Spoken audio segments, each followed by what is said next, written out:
Hi, everybody. Thanks a million for joining us today. We're delighted and honoured, really, to welcome Dr. Fiona Barry. Fiona, thank you so much for joining us.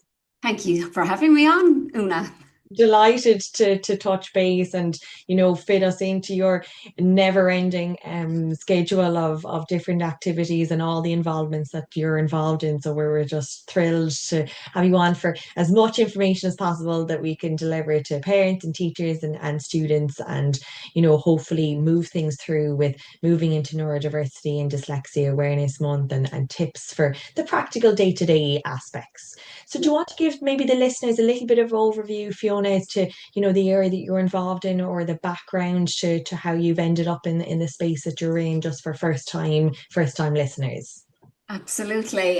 It's how to put it succinctly because I tend to take the garden route when I do anything, the scenic route, as one would say. So I suppose my background, I started in biomedicine. Studied in UCC, carried on and did a PhD in pharmacology. So I worked in research for a good many years. I did a couple of postdocs. It was all in the area of cardiovascular research. And then I did a complete about turn, as one does sometimes in life. And I decided to study Chinese medicine. So I embarked on a 4 year licentiate course that was in the UK in the College of Integrated Chinese Medicine in Reading. And I think actually from the very first day that I started, I felt I had kind of found my home. And I've been practicing Chinese medicine ever since.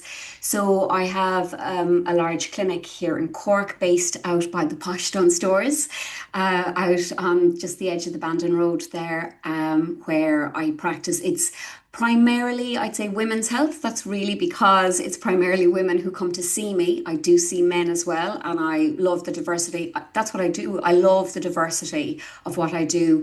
I do a lot around hormonal health, so fertility, menopause, menstrual difficulties, but I also do a lot around pain, stress, trauma. So basically, anything that walks through my door, I'm happy to try and see can I help in some way. And also, it's ironic because we had hoped to record this much earlier, hadn't we? We were kind of hoping to record this a number of months ago. And it's ironic because now I am the parent of a child who is embarking on being identified as neurodivergent. So I've entered the quagmire that is neurodiversity in this country.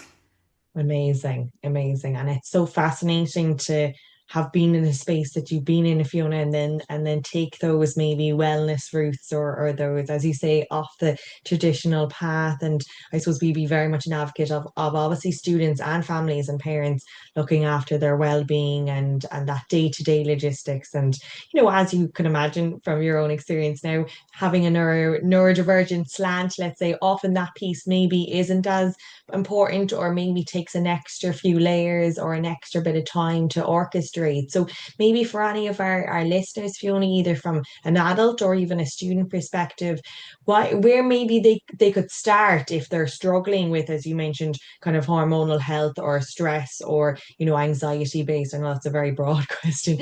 Everything is so individual, but what might be the some practical tips or suggestions that may be useful for them?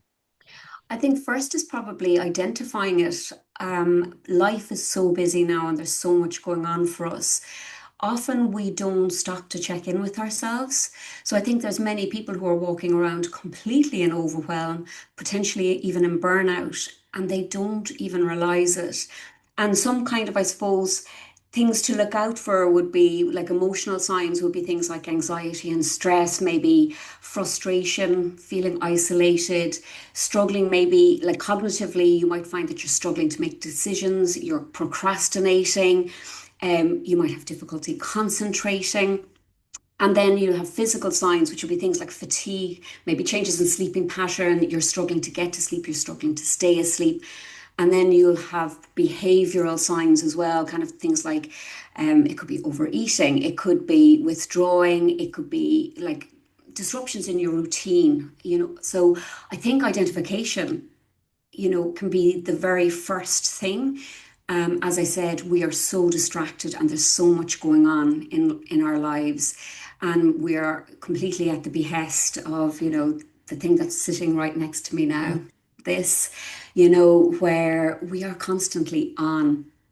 So, tips and strategies I would be saying is for the first thing might be to try and give yourself a break from technology, to just give yourself that downtime where you're not being stimulated, where you're not being distracted.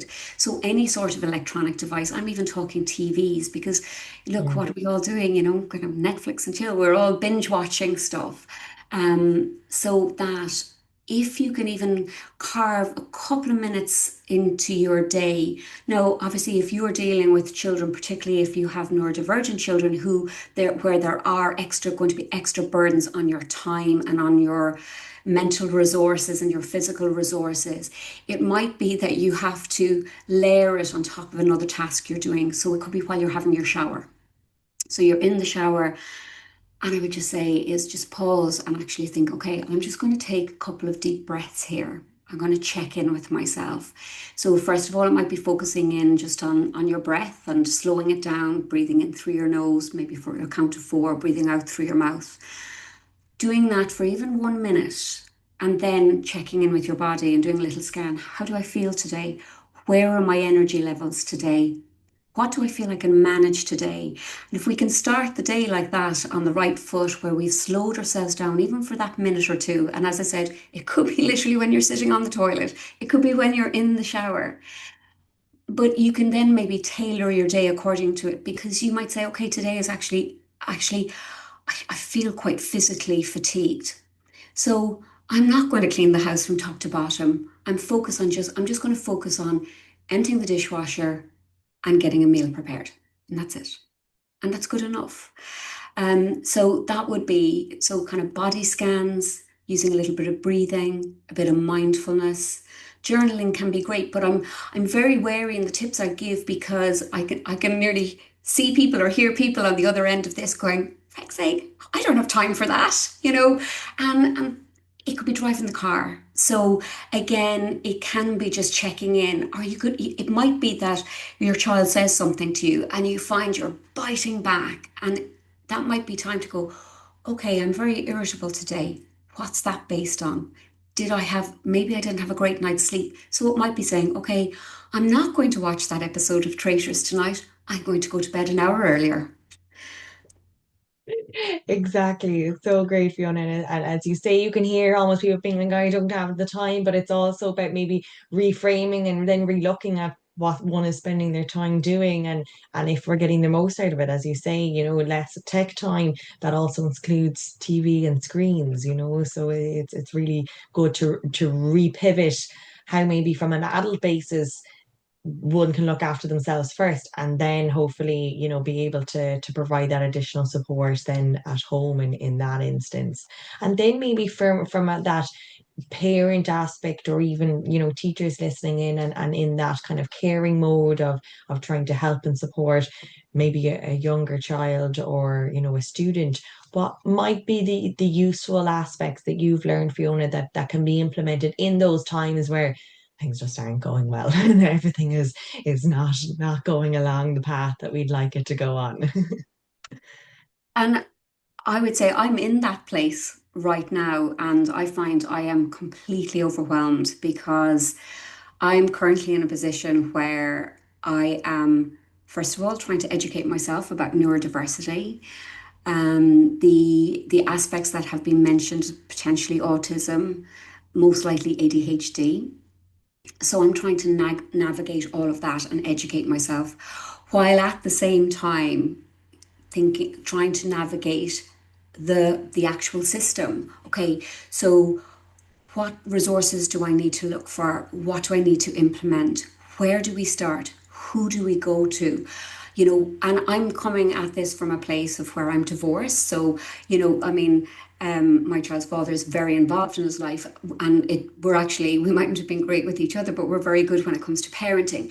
But also, we're divorced, so there is an element, obviously, where communication can be a little bit difficult. There can be angst around that, and we're having to have now a lot of communication with each other. And obviously, you're divorced, so that you're kind of not in each other's lives.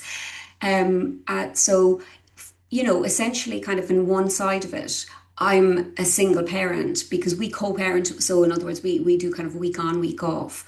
So on the week that I have my children, I'm a single parent. Um, so you're trying to navigate that. And also then I run my own business. And so I have to work. So now all of a sudden is I find my resources are being spread really thin. Yeah. And it's really difficult not to go into overwhelm. And I kind of say I use the analogy sometimes in clinic when I talk to clients when they feel, that they're trying to do an about turn with their own health, where they realize they've really let things go. And that they realize that their health is really suffering. And I kind of go, it's okay. It's like, how do you eat an elephant? One bite at a time. So I have been trying to pull in resources to help me. So I've made contact with the school and I've asked to meet the appropriate person. So I'm going, okay, now I can tick that box and say, okay, that's happening. And hopefully I'll get a lot of information from there. And hopefully there'll be an educational psychologist maybe who can, identify what's going on. I have reached out to a friend who I know is in this arena, and I've just said help. And I'm not a person who does that easily. But I've just thought, no, I need to do this because if I go into overwhelm, well, then I'm no use to my child. There's an old Chinese proverb, you can't pour from an empty vessel.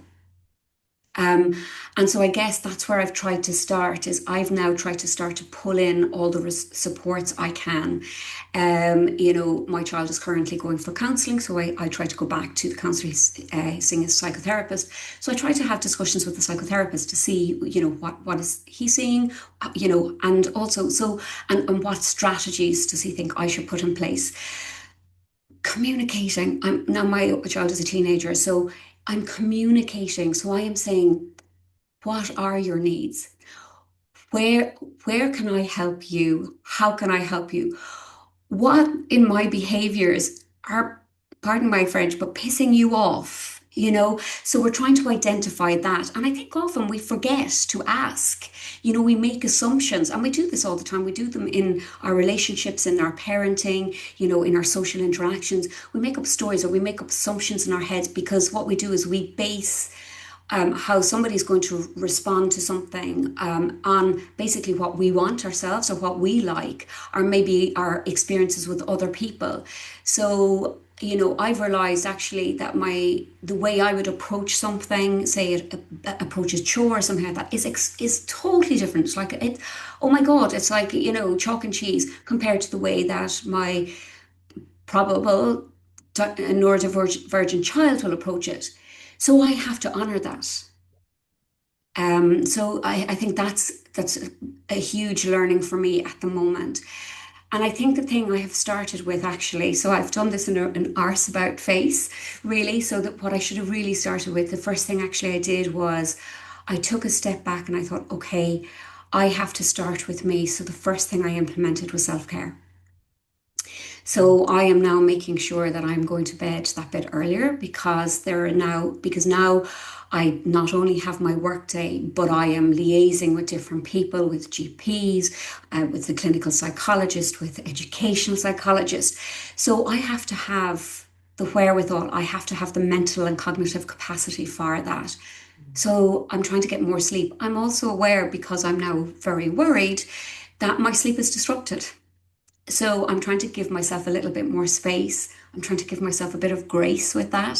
So I have to admit, I'm now taking herbal supplements to try and help, to bring me out of that overwhelm, to reduce my stress levels. I'm doing a lot more mindfulness now because I know I need it. But I also know I'm time poor. So as I said, I'm trying to fit it in like with in the shower or, while I'm driving to work, once I've dropped the kids to school.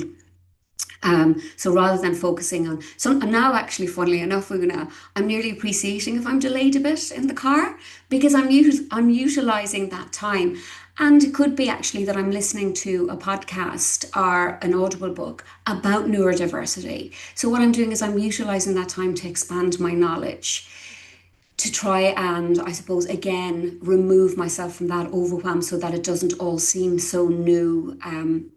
So I think often our greatest learning is when we have to implement it in ourselves. And I'm being really careful about my diet at the moment as well.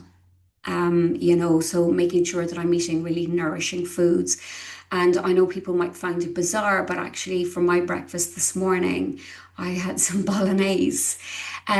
Because again, it's protein, it's filled with protein. And when we have a protein-based breakfast, and obviously I have oodles of veg, so it's a homemade bolognese. I have loads of green vegetables in there. I have green beans, I have tender stem broccoli, I have asparagus.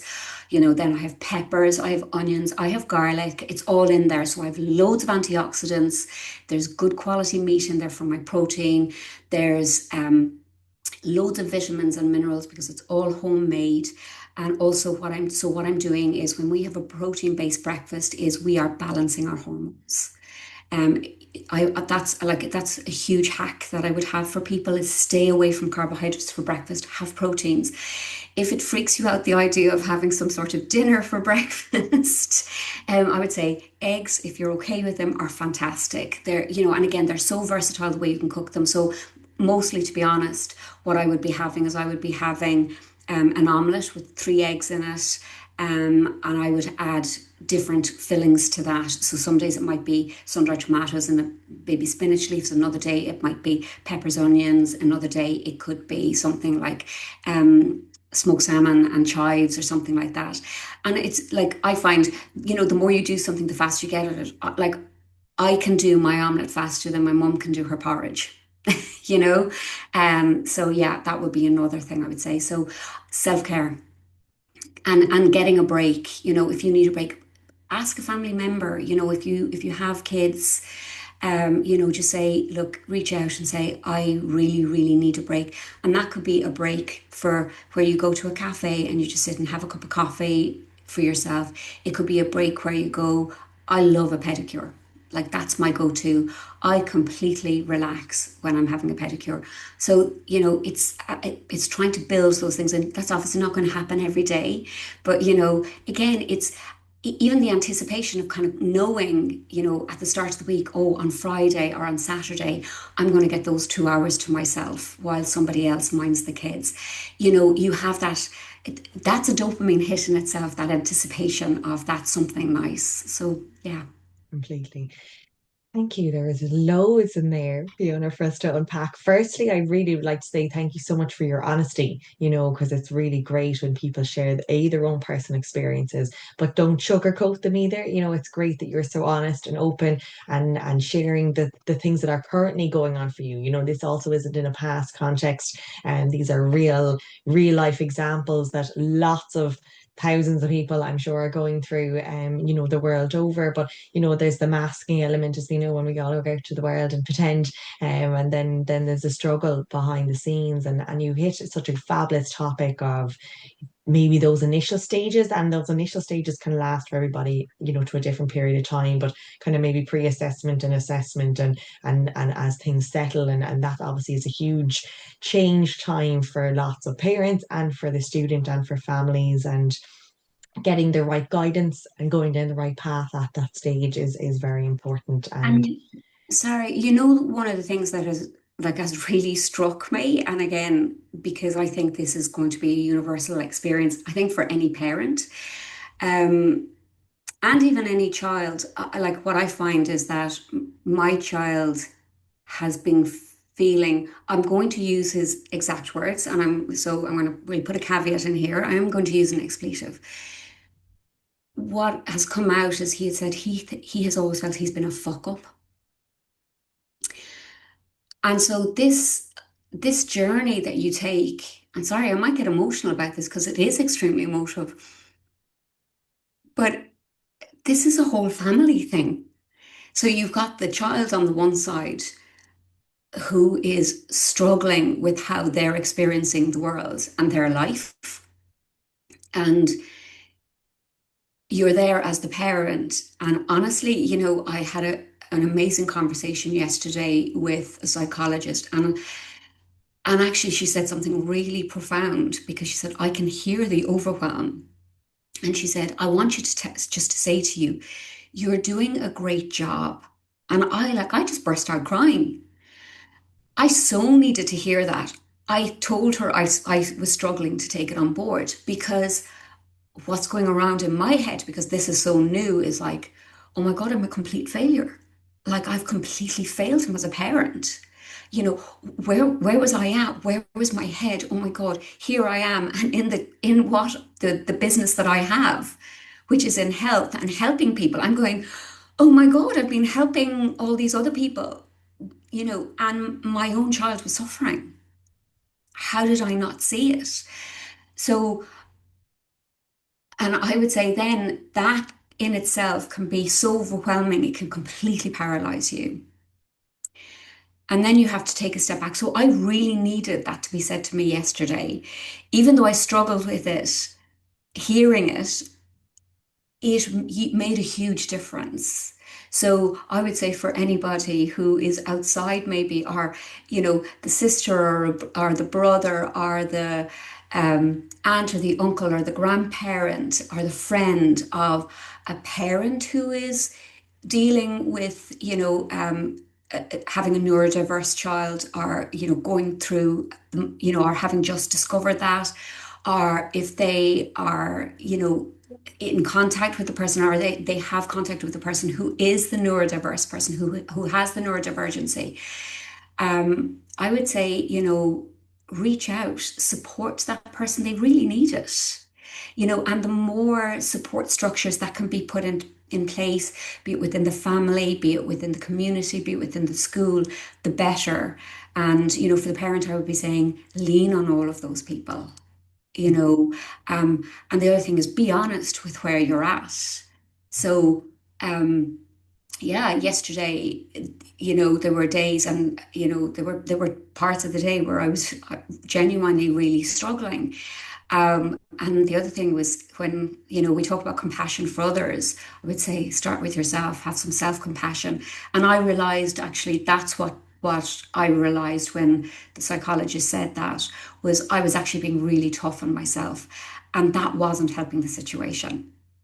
Very much so. Yes, yes. And it's so fabulous to again hear your real day-to-day examples, Fiona. I really appreciate you showing that additional aspect into your own family, unit and the emotions and the ups and downs that come with all that, because it's a very real day-to-day experience, and for parents that aspect of parent guilt, can have tons and tons of weight, never ending weight, and we would regularly obviously get parents that come into us from students of all different age ranges with that very topic of we never knew, and is it too late now, and is the ship sailed, and they could already maybe even be in college, and it's something that is often really hard to pinpoint, and there's so many dynamics to it. And definitely a student masking is a huge one, that they Yes. definitely learn how to pretend very quickly, and then it's harder. So there's a real weighing up of, what did we see versus what, and they look back, and I have my own parents that be like, you always mixed up your B's and T's, but we just never really knew, and they'll still say that to this level. And I didn't get assessed till I was about 17, so I had and many years of absolute torture is the best way of putting it, but they'll still hold the fact that God, we should have known, because like we just spent hours and hours at the weekend literally torturing me to learn off my B's and D's, and it's just really recognizing that unfortunately you can't see everything, you can't do everything, but at least you now have more pieces of the puzzle, and hopefully then it's about what way can be moved forward for yourself and for other parents maybe in a similar situation. Yeah, absolutely. Absolutely.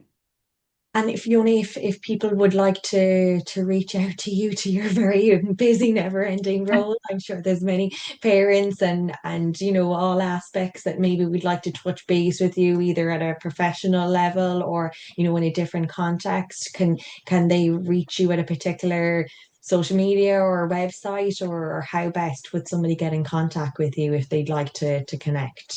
Yeah, of course. My website is just fionabarry.ie. So very, very, very simple. I'd mainly be on social media. I'd mainly be on Instagram, to be honest now, obviously, for the last while. I haven't exactly been that active. There's been a lot going on. But I'm on Instagram as Dr. underscore Fiona Barry.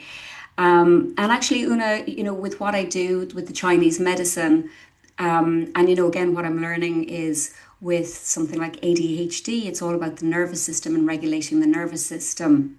And I've treated quite a few children with autism. Neurodivergent children and adults respond really well to Chinese medicine, really well to acupuncture, because acupuncture is all about modulating the nervous system. And even now, like my son has kind of agreed that, he will allow me to do acupuncture on him.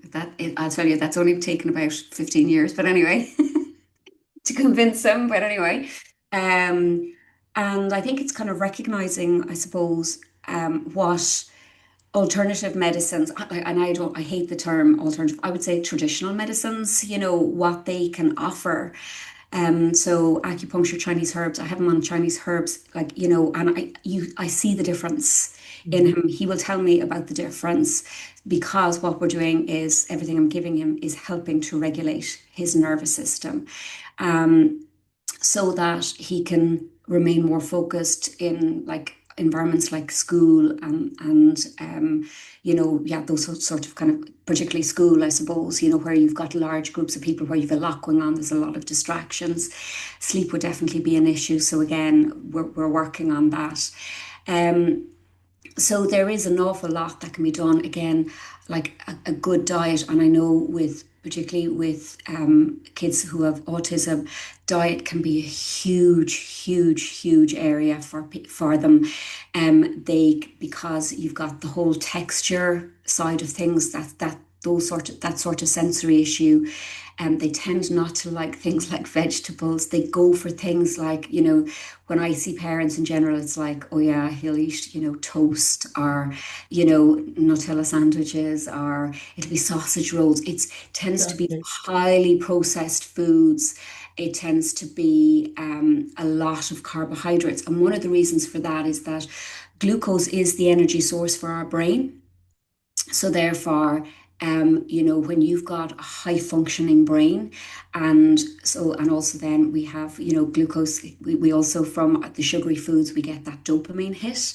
So you're talking about having, levels of dopamine there, providing energy for a brain that is like constantly, in an environment where maybe the average person would find, they can screen out all the noises, but for somebody who is neurodivergent, where they're having to use a huge amount of energy, cognitive energy, to try and just even be in that environment. So they will look for the sugary foods. They will look for the that those glucose hits, that dopamine hit. So it it can definitely be a challenge. But again, what I found is with kids when I was treating them, because we were able to tone down, or dial down the parasympathetic nervous system. In other words, the side of the nervous system that's your fight or flight. Parents were reporting back to me that first of all, the behavioral aspect of the child was far calmer, Mm. sleep was better, but also that they were able to kind of sneak in kind of healthier foods because the Mm. child had more tolerance for it. Mm. So I do think it's something, I do think that, kind of the traditional medicines, things like the acupuncture, reflexology, craniosacral therapy, those sort of things are really underutilized. Mm. And it would be lovely to, I suppose, open up a narrative around that and taking a holistic approach. Obviously, the things like the other resources and the other strategies are all needed. For some people, medication is part of the puzzle, but I would say don't neglect the holistic side of it. And it's such a fabulous message, Fiona, and it's something that really draw me to for us interlocking, when I attended a seminar that you did, it was so fabulous to have not only your background, but then have, an openness to, let's say, more of a holistic or whatever we're going to call it. As you say, it's traditional, it's probably been around a lot more than some of the other stuff. So it's funny how we've rephrased it in society. But it's just such a lovely combination that, as you say, one route may be great for one, but maybe another route may be more suitable for another student. And having that open lens, maybe a little bit at home, can provide you with a lot of other opportunities, and Absolutely. it's fabulous coming from you, because it's, obviously you'd have experience in both. So it kind of it solidifies the message more, I think, when it's coming from a reputable source, which is great. Fiona, thank you so much for coming on, and all your wealth of suggestions, and you sharing your own individual experiences is greatly appreciated, to connect with other parents that are out there that are struggling on the day to day, to knowing that they're not all by themselves, that a lot of other people are going through this also. So I really, really appreciate your time and your area of interest and expertise. Thanks so much, Una, and thanks so much for having me on. No bother. And thanks everybody for listening. I hope you enjoyed it. Obviously, feel free to get in contact with Dr. Fiona if she has, hopefully, availability and structure. And hopefully, I'm sure she'll be able to provide you with any insights. And we look forward to chatting with you all again soon.